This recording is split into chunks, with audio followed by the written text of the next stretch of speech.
сайн байцгаана уу? 100-ны мэдээ сонины энэ 7 хоногийн таймыг сэтгүүлч бэм хажид сэтгүүлч Бацаахан нар хүргэнэ. За манай даваа гарагийн удмын бахархал болонд маш сонирхолтой зочин орсон. За өнгөрсөн 7 хоногт одоо Дэлхийн удаг цангийн нийлэл болсон эрдэм шинжилгээний хурал бас болсон байгаа тий. Тэгээд яг энэ үйл явдалтай холбоотойгоор бид удмын бахархалтаа маш сонирхолтой зочин өрсөн байгаа шүү дээ тий.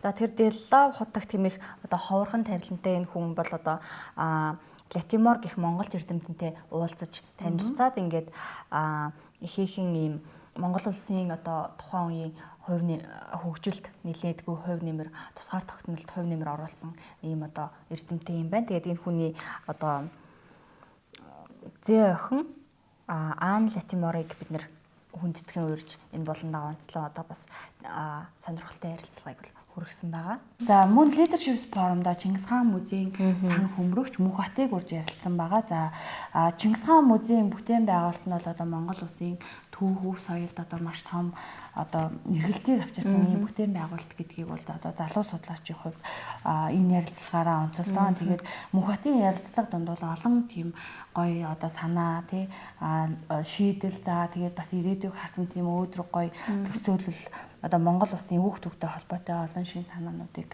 шигтгэсэн ийм ярилцлага болсон. За өнгөрсөн амралтын өдрийн хувьд бол бас одоо улс төрд маш онцлог тий чухал үйл явдал нөлөө тий ерөнхий сайд одоо урьдчиланы хувьд хүчит шонхор зах дээр ажилласан. За махны үн, иргэдийн амьдрал за тэгээд ер нь бол нийгэмд болж байгаа үйл явдлууд ер нь иргэдийн одоо бодит амьдрал дээр юу ямар байгаа вэ гэдэгтээ танилцсан шүү дээ тий. Ер нь бол махны үн нэлээд өссөн юм тий.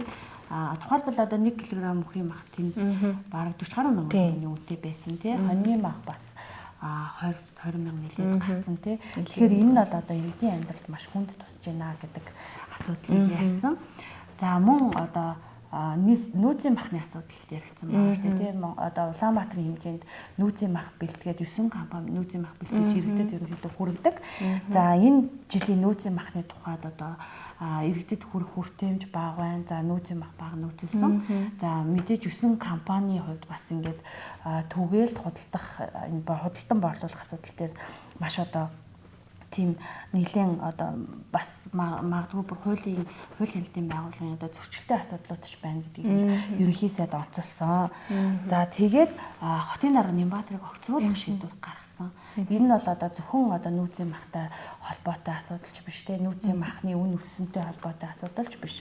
За энэ бол цаанаа одоо маш олон асуудал дагуулж байгаа те мега төслийн төсөлтэй холбоотой асуудал за туулын хурдны зам тэгээд ерөнхийдөө хотын даргаыг одоо огцруулсан бас нэг үндслэлтэй олон нийтийг одоо талцлах хуваалцалд тэгж хүргэх тийм одоо асуудал юунуудыг хийсэн гэдэг агуулгыг бас багтаасан байгаа. Тэгэхээр манай Мягмар гарагийн дугаараас ерөнхийдөө хотын дарга Нямбаатрыг яагаад огцруулав? Ер нь ямар үйл явдлууд болоод өнгөрвөө гэдгийг бас унших боломжтой.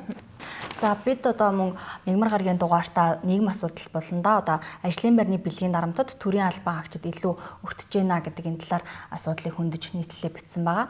За тэгэхээр ер нь бол одоо ажлын байрны бэлгийн дарамтын тоо хувь ерөөсөө жил эргэсэн буурахгүй. За ялангуяа эмэгтэй хүмүүсэнд нэлээд өртөж байна. За тэгээд энийг бол заавал анхаарах асуудал болцсон гэдэг үгнээс бид нар энэ асуудлыг хүндсэн.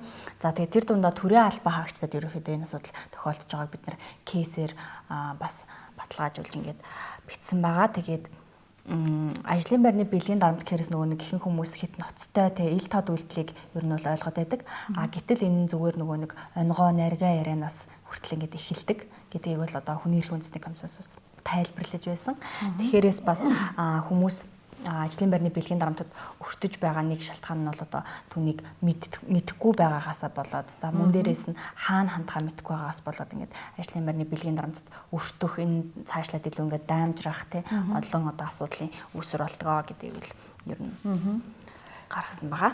Хойлоос энэ асуудалтай холбоотойгоор улсын их хурлын гишүүн Номин Жимгээс ярилцсан байгаа шүү дээ тий. Тэгэхээр Номин Жимг гишүүний хувьд бол за ажлын байранд бэлгийн дарамттай холбоотой бол хууль эрхцэн орчин байна.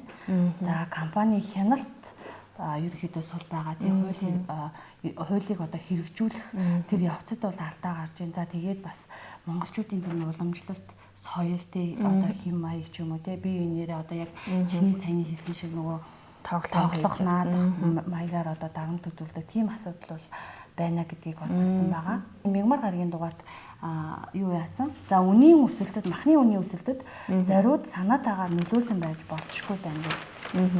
Засгийн газрын хэрэгжлэх газрын дарга их баярын тодорхойлолт хүргэсэн байгаа.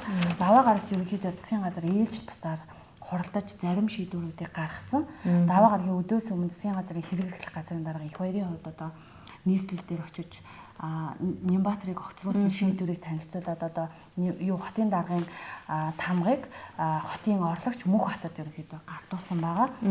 Энэ үеэр одоо засгийн газрын хэрэгжлэх газрын дарга их баярын онцлон нэг үг бол одоо олон нийтийн дунд нэлээд анхаарал татсан. Энэ нь болохоор одоо би нэгдмэл Монгол улсын ерөнхий сайдын захирамжийг танилцууллаа тий. Энэ болохоор зүгээр нэгдмэл Монгол улс гэж хэлдэггүй. Ер нь бол ингээд олон нийтийн дунд ч тий төр захиргааны байгууллага улс төрийн хувьд чинь талцал хуваагдал маш их тий. За тэгээ нийслэлийн хувьд одоо Монгол улс дотор дахиад нэг юм улс улс юм шиг юм ааш одоо авир гаргагч гэх юм уу тий. Тэгэхээр ерөнхий сайдын хувьд бол ерөнхийдөө нийслэлийн засаг даргыг шууд огцруулах тийм бүрэн эрхтэй гэсэн үг. Энийг бол ерөнхийдөө тайлбарсан. За тэгээд засгийн газрын ээлжид хуралдаанаар хотын даргыг ерөнхийдөө яг ямар үндслээр танилцуулсан те. За нүүзийн мах бэлтгэдэг 9 компани одоо 2 нь ерөнхийлөгч асан Батулгатай хамаарал бүхий одоо ийм одоо компани байгаа. Энийг бол ерөнхийдөө бас шалгах нүүзийн мах бэлтгэдэг 9 компанид шалгалт оруулах асуудлыг ярьсан. За тэгээд дараагийн нэг асуудал нь болохоор нүүзийн мах уг нь байгаа. Гэхдээ нийслэлийн удирдлагын зүгээс одоо битгий худалдаанд гаргаа гэдэг чиглэлийг тухайн 9 компанид өгсөн тий.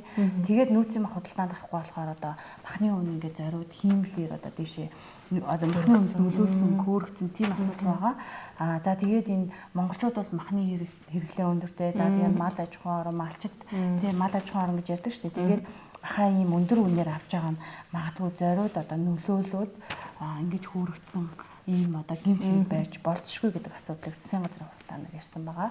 За энэ тухай бас манай мягмар гарагийн дугаараас унших боломжтой. За манай сонин лав гарагийн дугаартаа засаг дарга ярьж байна болон дайнуудад Орхон аймгийн засаг дарга зоригт баярыг онцолж түүнтэй одоо цаг үеийн асуудлаар бол ярилцсан байгаа. За тэгээд зоригт баяр даргын хувьд бол Эрдэнэт хотод одоо шинжилэл бүтээн байгуулалтын ажил бол эд өрнөж байна гэдгийг л бас онцолж ирсэн байна ярилцлагатаа. Энэ тухай манай бас лав гарагийн дугаараас унших боломжтой байгаа. За бид нэр одоо Пүрэв гарагийн дугаартаа үзэл бодлын чөлөө төлбөр болонгаа онцлсан байгаа тийм. Энэ удаагийн болонгаар бол бид нэр одоо яригдаад байгаа боловсролын тухай хуулийн шинжилгээний асуудлаар бас үзэл бодлын чөлөө төлбөр бэлтгэсэн байгаа шүү дээ тийм. Энэ талаар та ярил. За үзэл бодлын чөлөө талбар болондоо одоо улсын хурлын гишүүн Сэд Орж нарын гишүүдийн санаачилсан боловсролын тухай хуулийн асуудлыг хүндсэн. Энэ хууль хэрвээ ингээд батлагдах юм бол малчин өрхийн 6-аас 8 настай хүүхдүүд одоо танхимаар болон цахимаар сурах ийм боломжтой болох юм а. Ер нь бол малчид маань ярьж байгаа шүү дээ. 6 настай хүүхд маань сургуульд ороход дагаад ээж нь юм уу аав нь одоо сумын төв орох шаардлага үүсэж байгаа. За тэгээд гэр бүлийн хоёр талд амьдраад янз бүрийн гэр бүлийн асуудал маргаан тий үүсэж байгаа. За нөгөө талаараас одоо 6 настай хүүхэд дотор байранд амьдрах боломжгүй учраас одоо эрүүл аюулгүй орчин ээж аавтайгаа байх тий 6 настай хүүхэд бол нэлээд балчирт орно тий. Тэгэхээр ээж аавтайгаа одоо байх хүүхдийн нөгөө эрүүл аюулгүй орчинд амьдрах ийм эрхтүүд эрхийн асуудлууд зөрчигдөж байна гэдэг асуудал ярьж байгаа. За тэгээд хуулийн төсөл маань цаашлаад бол нэлээд одоо том асуудал яригдж байгаа. Энэ нь болохоор уламжлалт мал аж ахуйгаа хамгаалах уламжлалт мал аж ахуй гэдэг бол одоо Монгол улсын одоо тий үндэсний аюулгүй байдал одоо юу гэдэг нь тий бүх юмтай холбоотой төв соёл өв соёлтой холбоотой асуудал учраас одоо ингээд малчин өрхөө боловсролынхоо энэ бодлогоор дэмжихгүй бол тий малчин уламжлалт мал аж ахуй маань малчид маань цөөрч юм тий хөдөөн нутаг маань эзгүй болж юм гэдэг асуудал яригдж байгаа учраас энэ хуулийн төсөл маш тийм чухал хуулийн төсөл гэдгийг одоо манай үзэл бодлын чөлөө талбарт оролцсон 20 хүн маань онцлсан байгаа. Баасан гарагийн дугаартаа хүний эрхийн үндэсний комиссийн гишүүн Дондовын одоо хийсэн мэдээллийг бол хүргэсэн байгаа. За хүний эрхийн үндэсний комиссийн 25 дахь илтгэлд одоо хүний эрх хамгаалагчийн тухай асуудлыг бас хөндөж судалгаа хийсэн. Тэгээд тэр судалгааны үр дүнгээ л ерөнхийдөө танилцуулж за улсын хурлд 6 одоо энэ саналыг хүргүүлсэн талаар бол мэдээлсэн байгаа. За мөн Баасан гарагийн дугаартаа улсын хурлын гишүүн төвшингийн одоо ярилцлагыг хүргэсэн. Тэгээд төвшин гишүүний хувьд болохоор яг ардчилсан намын бүлгийн даргаар сонгогдох гэж ерөөхдөө яригдчихэж байгаа. Тэгээд өөрөө болохоор яг хуу ерөөхдөө тийм асуудал байгаа. Гэхдээ албан ёсны хурал болоогүй, албан ёсны нэр дэвшүүлэлт болоогүй гэдэг асуудлыг тайлбарласан. За мөн төвшин гишүүн маань хан улдурын ардчсан намын дагаар сонгогдсон. Гэхдээ одоо энэ нь болохоор улс төрийн хувьд одоо улсын хурлд анх удаа сонгогдсон. За мөн баруун бүсээс буюу Завхан аймгийн гишүүн шүү дээ. Завхан аймгийн тойргоо сонгогдсон гишүүн. За тэгээд энэ нүүдэл маань бас их тийм улс төрийн хувьд сонин нүүдэл байсан. Гэхдээ би эргээд Завхан аймагтаа нэр дэвшин гэдгийг хариуцлагатайгаар мэдэгдээ гэдгийг бол манай сонирд дамжуулж хэлсэн. Мөн төвшин гишүүний одоо нэг сонирхолтой зүйл ярьсан нь манай Монгол улс бол 330 сумтай тий. Одоо 330 сумаа ерөнхийдөө хөгжүүлэх цаг болсон. Энэ сум гэдэг нь болохоор засаг захиргааны нэгж тий биш одоо төсвөөс ингээд зардал авдаг, зарлаг гаргадаг ийм нэгж байхгүйгээр одоо эдийн засгийг малчтынхаа одоо түүхийн эдийг эдийн засгийн эргэлтэд оруулдаг. За тэгээд орлого олдог тийм бүтэц байх ёстой гэдэг асуудлыг бас төвшүүлж ярьсан байгаа. За улс төрийн хувьд одоо улсын хурлын чуулганаар улсын хурлын дэгийн тухай хуулийг хэлэлцэж эхэлсэн. За энэ хууль бол бас гишүүдийн хувьд нэлээд маргаан дагуулж байна. Яагаад тэгэхээр улсын хурлын гишүүдийн үг хийлэх, за тэгээд хууль санаачлах, за тэгээ ерөнхийдөө нөгөө чуулгандаа суухгүй байх энэ асуудлуудыг нэлээд одоо дэглэсэн гэсэн улсын хурлын гишүүдийг нэлээд дэглэсэн тийм хуулийн төсөл орж ирсэн. Гэвч одоо гишүүдийн хувьд бол нэлээд эсэргүүцэлтэй байсууртай байгаа. Яагаад тэгэхээр улсын хурлын гишүүн маань юунаас иргэдээс мандат авч тэдний өмнөөс ажиллана гэж ингэж орж ирдэг гишүүд улсын хурлын гишүүд тэгж орж ирдэг. Ийм байдал одоо үг хэлэх эрхээ хязгаарлуулах чуулганд одоо бүх одоо хууль санаачлах эрхээ хязгаарлуулах ийм асуудлууд байж болохгүй гэдэг бол гишүүдээр одоо байсуур илэрхийлж байсан. Дууны мэдээ сонины 7 хоногийн таймыг хүргэлээ. Эх 7 хоногийн таймаараа уулзъя. 100 түүчэлэх зууны мэдээ сонин цаасан хэвлэл болон цахим хэлбэрээр уншигч танд хүрч байна. Иргэдээ өмөөч өвчин. Үндэсний өдөр тутмын сонин 100 мэдээ.